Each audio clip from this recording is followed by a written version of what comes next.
आज का प्रसंग धनतेरस से संबंधित है। आप सभी लोग प्रसंग को बड़े ध्यान से और अंत तक जरूर सुनना। जय राधा रानी की। 5 दिनों तक चलने वाले दीपावली के महापर्व में धनतेरस का त्योहार सबसे पहले दिन मनाया जाता है और हिंदू पौराणिक मान्यता के अनुसार धनतेरस की तिथि पर भगवान धन्वंतरी का जन्म हुआ था। भगवान धन्वंतरी को आयुर्वेद और अच्छी सेहत के देवता के रूप में पूजा जाता है। दिवाली पर धनतेरस के दिन भगवान धन्वंतरी की पूजा करने से जीवन में सुख समृद्धि ऐश्वर्य और अच्छी सेहत का आशीर्वाद प्राप्त होता है। साथ ही इस दिन खरीदारी करना भी बहुत शुभ माना जाता है। धनतेरस के दिन हर तरह के शुभ कार्य प्रारंभ किए जा सकते हैं। इस दिन विशेष रूप से सोना और चांदी के आभूषण, नए बर्तन आदि खरीदे जाते हैं। धनतेरस के दिन इस प्रकार की विशेष चीजें खरीदने पर माँ लक्ष्मी जी का आशीर्वाद मिलता है। ऐसी मान्यता है कि धनतेरस के दिन हम जिस भी वस्तु की खरीदारी करके लाते हैं उसमें 13 गुना की वृद्धि होती है। इसलिए आपको ध्यान रखना है कि कोई भी ऐसी गलती ना करें, ऐसी वस्तु खरीद कर ना लाएं जिससे कि अशुभता आ जाए। तो धनतेरस के दिन ये चीज कौन सी है, खासकर हम आज के प्रवचन में आपको बताएंगे कि आपको इन 13 विशेष चीजों में से आपको कुछ ना कुछ वस्तुएं खरीदनी ही चाहिए। अगर आप इन सभी 13 वस्तुएं ना खरीद पाए तो इनमें से जो भी आपकी सामर्थ्य हो वह वस्तु आप घर पर खरीद कर ला सकते हैं। धनतेरस के दिन माँ लक्ष्मी जी, कुबेर देवता और धन्वंतरी भगवान की पूजा करने से घर हमेशा धन धान्य सुख सुविधा और वैभव से भरा रहता है। धनतेरस के दिन जो लोग सोने चांदी से बने हुए आभूषण या सोना चांदी ना खरीद पाए उन्हें भी इस दिन कुछ चीज अवश्य ही खरीदनी चाहिए। सबसे पहली वस्तु है नई झाड़ू। धनतेरस के दिन नई झाड़ू खरीदना बहुत शुभ माना जाता है। झाड़ू को माँ लक्ष्मी जी का प्रतीक माना जाता है और ऐसा माना जाता है कि नई झाड़ू से धनतेरस के दिन पहले पूजा करके फिर उसका प्रयोग करने से घर की सारी नकारात्मक ऊर्जा दूर हो जाती है और घर में सुख समृद्धि का वास हो जाता है। अगर हो सके, सामर्थ्य हो तो धनतेरस के दिन एक झाड़ू का गुप्त दान करना चाहिए। इसे आप मंदिर में किसी चौराहे पर या ऐसी जगह पर जहां से कोई भी जरूरतमंद व्यक्ति इस झाड़ू को उठाकर ले जाए वहां पर आपको रख देना चाहिए। दूसरी वस्तु है साबुत धनिया। धनतेरस के दिन आप कुछ लेकर आए या ना आए, साबुत धनिया तो हर कोई ला सकता है। साबुत धनिया लाकर दिवाली के दिन उसे पूजा करने के बाद अपने ही घर में क्यारी में या गमले में डालना चाहिए और ऐसा करने घर में आपके जो भी धन है, जो भी आय है, उसमें बरकत होने लगती है। अगर आए दिन अनावश्यक रूप से खर्चे होते हो तो उसमें भी रोक लग जाती है। इस दिन नमक भी खरीद कर लानी चाहिए। नमक अगर आप डली वाला लाते हैं तो और भी शुभ बरकत होने लगते हैं। लेकिन आजकल डली वाला नमक मिलना हर जगह मुमकिन नहीं होता है, तो आप जो भी नमक आपको मिल पाता हो वह नमक आप इस दिन घर पर लेकर आए।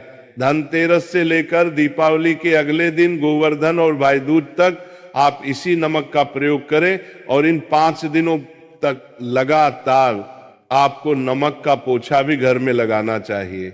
ऐसा करने से एक तो दरिद्रता दूर हो जाती है और घर से नकारात्मक ऊर्जा भी दूर हो जाती है। चौथी वस्तु जो आपको घर पर लानी चाहिए वह है गोमती चक्र। कहते हैं कि जिस घर में गोमती चक्र होता है वहां सुख, सौभाग्य और समृद्धि की वृद्धि होती है। गोमती चक्र घर पर रखने से वास्तु दोष भी दूर हो जाता है और अगर घर परिवार में किसी भी सदस्य में आत्मविश्वास की कमी हो तो धनतेरस के दिन गोमती चक्र लाकर उनके हाथ से पूजा करवाकर फिर बाद में आपको इन गोमती चक्र को अपने मंदिर में या फिर धन रखने के स्थान पर आपको रख देना चाहिए। ऐसा करने से जो भी संबंधित परेशानी है वह दूर हो जाती है। आपको ये सारी वस्तुएं मार्केट में पूजा वाली दुकान में बहुत आसानी से मिल जाएंगी। 5वीं वास्तु है कौड़ियां। कौड़ियां आपको सफेद, भूरी, पीली, चितकबरी मिल जाएंगी, लेकिन आपको 2 कौड़ी लानी है। वो या तो सफेद लेकर आए या फिर पीले रंग की कौड़ियां लेकर आए। कहते जिस घर में कौड़ियां होती हैं वहां पर माँ लक्ष्मी जी हमेशा वास करती है। कौड़ियां माँ लक्ष्मी जी को आकर्षित करती है, इसलिए आज के दिन आप 5, 7, 11 या 13 कौड़ियां लाके आप चाहे तो धनतेरस की शाम को या फिर दीपावली की रात को इनकी पूजा करके, रोली, अक्षत, कुमकुम अर्पित करके, फिर एक लाल कपड़े में बांधकर आपको अपने घर में जहां पर भी आप धन रखते हैं वहां रख देना चाहिए। हर साल आप इन्हीं पुरानी कौड़ियों की पूजा कर सकते हैं। हर साल आपको कौड़ियां खरीदने की आवश्यकता नहीं है। यदि आप नई कौड़ियां खरीदना ही चाहते हैं तो पुरानी कौड़ियों को आप जल में प्रवाहित कर दें। छठी वस्तु है श्री यंत्र। श्री यंत्र खरीदते समय देख लीजिएगा कि उस पर सभी चिन्ह, सभी जो भी निशान होते हैं वह अच्छे से अंकित होने चाहिए। श्री यंत्र जिस घर में होता है, नियमित रूप से श्री यंत्र की पूजा जिस घर में होती है, वहां पर भी कभी धन का अभाव नहीं रहता। श्री यंत्र की उत्पत्ति को लेकर धार्मिक पुराणों में उल्लेख मिलता है कि एक बार महालक्ष्मी जी अप्रसन्न होकर पृथ्वी से बैकुंठ लोक चली गई। माता के रुष्ट हो जाने से धरती पर बहुत सारी समस्याएं प्रकट हो गई। ब्राह्मण और महाजन बिना लक्ष्मी जी के निधन हो गए। तब ब्राह्मणों में श्रेष्ठ वशिष्ठ मुनि ने निश्चय किया कि मैं लक्ष्मी जी को प्रसन्न कर पृथ्वी पर वापस ले आऊंगा। जब मुनि वशिष्ठ बैकुंठ में जाकर महालक्ष्मी जी से मिले तो उन्हें पता चला कि महालक्ष्मी जी तो अप्रसन्न है और वह किसी भी स्थिति में पृथ्वी पर आने को तैयार नहीं है। तब वशिष्ठ जी ने वहीं पर बैठकर भगवान विष्णु की आराधना शुरू कर दी। नारायण ने प्रसन्न होकर मुनि वशिष्ठ को अपने दर्शन दिए। वशिष्ठ जी ने श्री हरिविष्णु से कहा कि हम पृथ्वी पर बिना लक्ष्मी जी के बहुत दुखी हैं। हमारे सारे आश्रम उजड़ गए, धरती पर वैभव खत्म होने वाला है। ये सुनकर भगवान विष्णु वशिष्ठ मुनि को साथ लेकर महालक्ष्मी जी के पास गए और उन्हें मनाने की कोशिश की, लेकिन फिर भी महालक्ष्मी जी नहीं मानी। तब उन्होंने कहा कि मैं किसी भी स्थिति में पृथ्वी पर वापस जाने को तैयार ही नहीं हूं। जब चारों दिशाओं में महालक्ष्मी जी के पृथ्वी पर वापस न आने की बात फैल गई, तब देवताओं के गुरु बृहस्पति जी ने एक युक्ति सुझाई। उन्होंने कहा कि अब श्री यंत्र साधना ही एकमात्र उपाय बचा है, जिससे महालक्ष्मी जी को धरती पर आना ही पड़ेगा।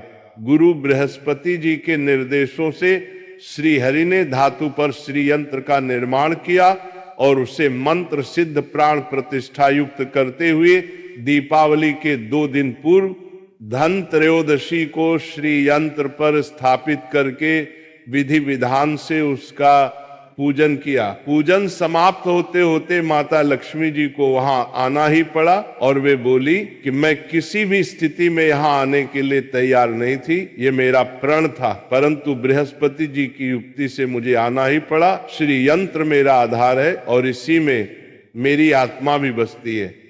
यही कारण है कि धनतेरस के दिन श्री यंत्र खरीदना चाहिए और अपने घर में स्थापित करना चाहिए। 7वीं वस्तु है 7 मुखी रुद्राक्ष की माला या फिर 7 मुखी रुद्राक्ष। अगर आप धनतेरस के दिन 7 मुखी रुद्रा घर पर लाते हैं और फिर उसकी विधि विधान से पूजा करते हैं या भगवान शिव की पूजा में आप इस रुद्राक्ष को प्रयोग करते हैं, किसी भी मंत्र का जाप करते हैं तो उससे भी आपके घर में कभी परेशानी नहीं आती।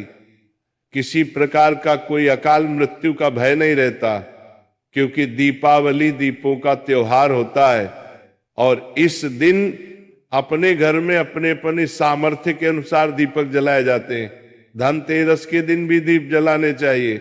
अगर आप चाहते हैं आपके घर में साक्षात महालक्ष्मी जी का वास सदा बना रहे, पूरे वर्ष भर आपके घर में धन की कोई कमी ना रहे, आपको कभी कर्ज लेने की नौबत ना आए, तो ऐसे में धनतेरस की शाम को आप 13 दीपक घर के अंदर और 13 दीपक घर के बाहर जलाएं। ऐसा करने से भी महालक्ष्मी जी का आशीर्वाद प्राप्त होता है। और धनतेरस के दिन 8वीं जो वस्तु है वह आपको मिट्टी के दीपक जरूर खरीद कर लाने चाहिए। मिट्टी के दीपक आप अपनी सामर्थ्य के दिन आपको जलाने चाहिए अनुसार खरीद कर ला सकते। अगर हो सके तो किसी जरूरतमंद को जहां पर धन का भाव हो ऐसे घर में आप मिट्टी के दीपक का तेल सहित और बाती सहित रुई सहित दान भी कर सकते हैं। नवी वस्तु जो आपको खरीद कर लानी चाहिए वह है लक्ष्मी जी और गणेश जी की मूर्ति। वैसे तो मिट्टी की मूर्ति ही घर पर लाना शुभ होता है, लेकिन यदि आप मिट्टी की मूर्ति लाना चाहे तो धातु की मूर्ति जैसे कि आप चांदी की, सोने की या पीतल की मूर्ति भी घर पर ला सकते हैं। अगर आपके पास पहले से ही मूर्तियां हैं तो आप जरूरी नहीं है कि हर दीपावली पर मूर्ति खरीदें। धातु की मूर्ति यदि है तो हर साल आप मूर्ति न खरीदें, लेकिन मिट्टी की मूर्ति है तो उनका विसर्जन कर आपको धनतेरस के दिन नई मूर्तियां लाकर उनकी पूजा विधि विधान से करनी चाहिए। धनतेरस के दिन खरीदी गई नई मूर्तियों की पूजा आपको दीपावली की शाम को करनी चाहिए। धनतेरस के दिन आप भगवान गणेश और माँ लक्ष्मी जी की जो मूर्ति खरीदे वह खरीदते समय ये ध्यान रखें कि दोनों मूर्ति अलग अलग होनी चाहिए और दोनों ही मूर्ति में भगवान गणेश और लक्ष्मी जी बैठी हुई मुद्रा में हो खड़ी हुई मुद्रा में लाई गई। जो मूर्तियां होती हैं वह उग्र स्वभाव की और चंचल मानी जाती हैं। अगर आप खड़ी हुई मुद्रा वाली मूर्तियां लेकर आते हैं तो वैसे में धन का भाव आप पक्के घर में लगातार बना रह सकता है। और आपको ध्यान रखना है कि जो मूर्तियां आप लेकर आए वह कहीं से भी खंडित ना हो, टूटी हुई ना हो। गणेश जी की प्रतिमा खरीदते समय ध्यान रखें कि उनकी जो सूंड है वो बाईं तरफ मुड़ी हुई हो और उनका वाहन मूषक भी उस मूर्ति में जरूर बना हो और भगवान गणेश के एक हाथ में लड्डू या मोदक भी होना चाहिए। और महालक्ष्मी जी की जो मूर्ति है वह कमल के फूल पर विराजित होनी चाहिए और उनके हाथ में सिक्के हो या फिर सिक्के गिरने वाली अवस्था में हो।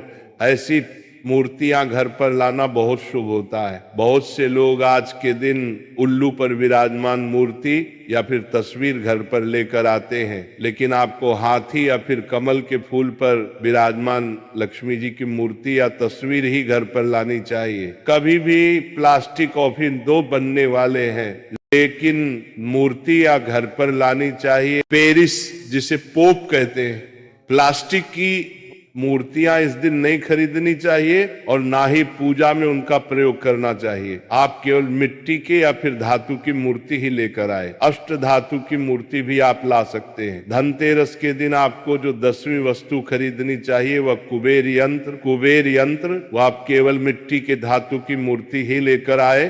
यंत्र जिस घर में होता है वहां पर धन के देवता कुबेर का वास होता है, साथ ही माँ लक्ष्मी जी भी वहां पर वास करती हैं।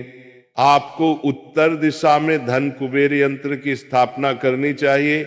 इस दिशा का सही निर्माण परिवार में समृद्धि और खुशियों को लेकर आता है। साथ ही अगर आपके घर में किसी तरह का कोई वास्तु दोष है तो वह दोष भी दूर हो जाएगा और व्यापार में आपके कारोबार में खूब बरकत भी होगी। कई बार लोग खूब मेहनत करने के बाद भी इतना धन नहीं कमा पाते जितनी आप मेहनत करते हैं, और मेहनत करने के बाद भी आपके धन की तिजोरी खाली ही रहती है। तो उसे पूरा साल भरा रखने के लिए आपको धनतेरस के दिन और दिवाली के दिन कुबेर यंत्र की विधि विधान से पूजा भी करनी चाहिए। कुबेर देवता के मंत्र ओम यक्षराज विद्महे धीमहि तन्नो कुबेर प्रचोदयात का कम से कम 1 माला या 51 बार जाप करना चाहिए। भक्तों, अब हम राधा रानी का जाप करेंगे तो मेरे साथ बोलो जय राधा रानी, जय राधा रानी, जय